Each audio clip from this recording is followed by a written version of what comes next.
Assalomu alaykum, sevimli oilam va oshxonam kanalining muxlislari. Kanalimizga xush kelibsizlar. Bugun men sizlar uchun bir foydali video qilmoqchiman. Muzlatgichga nimalarni saqlayman, shular to'g'risida.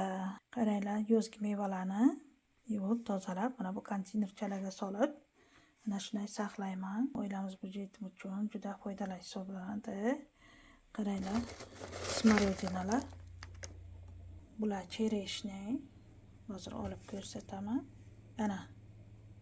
Sizlar uchun ozgina oldinroq olib qo'ygan edim, video qilmoqchi bo'lib. Qaranglar, qanday erigandan keyin ham o'zini holatini yo'qotmaydi. Juda ham mazasi o'zida turadi, tarkibi buzilmaydi. Vitaminlarga boy. Bolalarimizga eritib, isitib bersak juda foydali bo'ladi. Ba'zida kompot ham tayyorlayman. Yozda ish bilan yo yosh bolalar bilan issiqda kompot tayyorlab ulgurmagan bo'lsa, mana bu videom juda foydali bo'ladi deb o'ylayman. Hammasi harakatlarim sizlar uchun, yoshlar uchun. Qishda ham albatta mana bu yozgi mevalardan kompot tayyorlab bo'ladi demoqchiman. Yozda ulgurmagan ishlaringizga mana bu muzlatgichimiz yordamida hamda o'zlaringiz mehnatlaringiz yordamida qishda ham assorti kompotlar, xushbo'y, mazali kompotlar tayyorlab ichsa bo'ladi. Sizlarjon, endi mevalarimizni solamiz. Suvimiz qaynagan, qaranglar. Qaynab turibdi. Endi qaynaydi. Klubnikani solmayapman. Bu yerda yana bitta layfhak bor. Sir bor demoqchiman. Qaynab bo'lgandan keyin kompotimiz bir 5 minutdan ortiqroq, bir 7 minut qaynaganidan keyin ta'mini ko'ramiz, shakarini. Kim shakarni ko'proq solmoqchi bo'lsa, yana biroz soladi. Lekin bizga ana shunaqa kompot yoqadi. Nima uchun shakarni oldin qaynatdim? Qaynatsangiz mikroblar shakarni o'ladi. Tayyor bo'lgandan keyin klubnikani solib bir qaynatamanday o'chirib qo'yaman. Tamom. Uni ham sizlarga ko'rsatib o'taman. Chunki klubnikamizni aromatli hidlari, xushbo'y hidlari qoladi suvga. Bu kompotni ichib ko'rsangizlar, yana qayta tayyorlagingiz keladi. Qizlarjon, ko'ringlar, kompotni qaynaganini men sizlarga ko'rsatmoqchiman. Mevalarni ko'ringlar.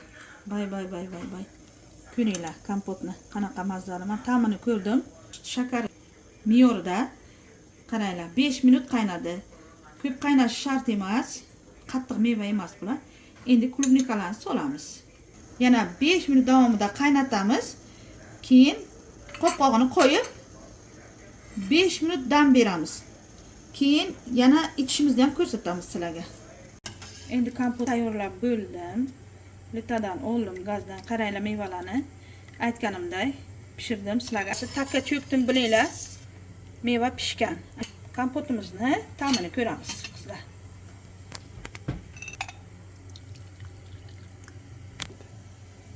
Dadasi, kompot mazali bo'libdimi? Juda mazali ta'mi. Hozir xolodilnigimda, muzlatgichimda nimalarni saqlayman sizlarga ko'rsataman. Varini quyuq qilib tayyorlangan. Endi oldidagi mana bu konteynerni ham olib ko'rsataman hozir. Ichiga ko'katlar bor. Mana bular nima deb o'ylaysizlar? Mana rolonchalar qilib taxlab qo'yganman. Strechlarga o'rab, bular mayiz pishiriqlarga ishlatishga yoki yeyishga ham tayyor. Svejiy turibdi. Changlarni yuvib, dumchalarini ana bu mochalarini uzib tayyorlab o'rab qo'yganman. Endi buni ko'rsataman, bu konteynerni.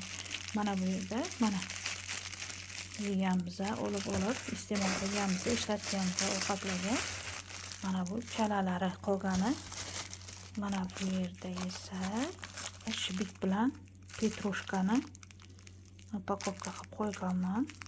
O'zimizni akarotimizdan, yerimizdan ovqatga solamiz, salatlarga solamiz. Bu bazilik. Ichiga kashmir bo'lsa kerak. Ba'zida yozib qo'yaman. Bu yerga qaymoq yig'aman. Sigirimiz bor. Shu konteynercha to'lgandan keyin hozir bu muzlagan. Muzlatib qo'yaman, sveji turadi. Keyin eritib olaman. Sut mahsulotlari tez ayniydi, shu uchun morozinlikda saqlayman. Endi oila va oshxonam kanalining muxlislari hamda aziz mehmonlar, ko'ringlar, men sizlarga va'da qilganimdek qaymoqni qanday qilib sariq yog' olishni ko'rsatyapman sizlarga.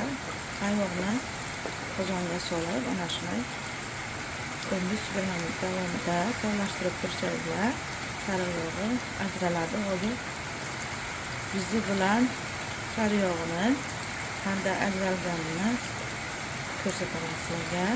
Birozdan keyin tayyor bo'lyapti. Ana ozgina qoldi tayyor bo'lishiga. Pizzasi tagiga cho'kyapti.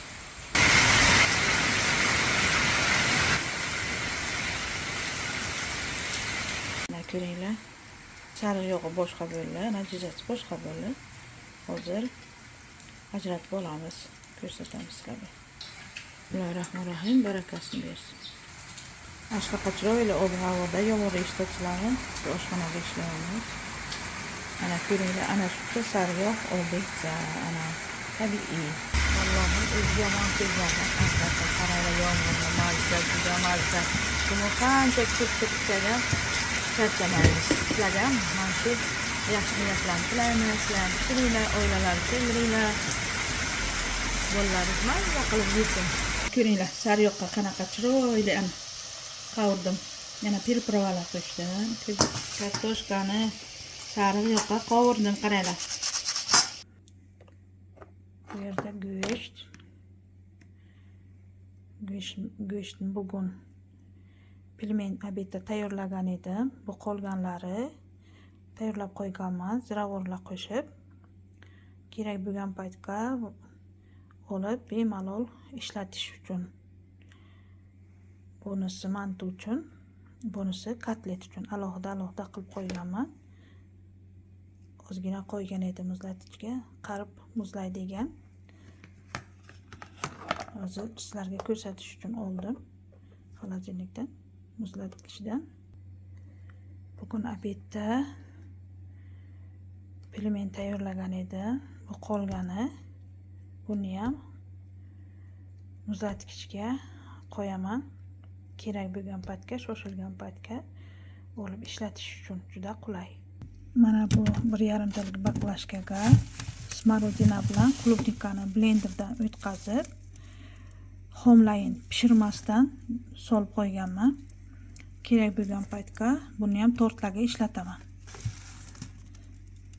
Bu tomonda ana xamirlarimiz, samsa xamirlar. Pilmen xamirlarini tayyorlab qo'yganman. Bu ham samsa xamiri.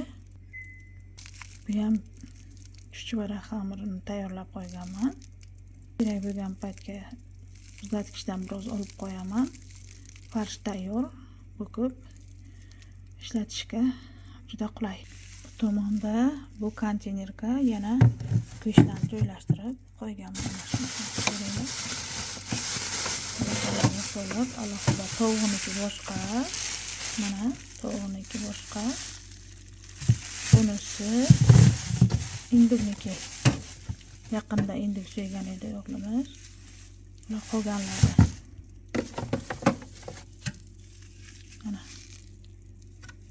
Mana shunday holatda ichkarisida qilib qo'yaman. Bugun men sizlarga mana shularni video qilib ko'rsatdim. Hali yana bundanda qiziq videolarim oldinda. Yana xudo xolasa sizlar uchun chiroyli, qiziqarli hamda foydali videolar qilib kanalga joylashtiraman. Shu yerda videomni tugataman. Kanalga obuna bo'lib, layklar bosib, o'z izohlaringizni qoldiringlar. Obuna bo'lmagan bo'lsangizlar, obuna bo'lib qo'yinglar. Hozircha xayrlashmayman. Kelgusi videolarimizda uchrashguncha deb qolaman. Sog' salomat bo'linglar. Qaytadan hamma mahsulotlarimizni muzlatgichga joylashtirib bo'ldik. Chuchvaramizni ham joylashtiramiz. Shu bilan shu yerda videomni tugataman. xayr sog' va salomat bo'linglar.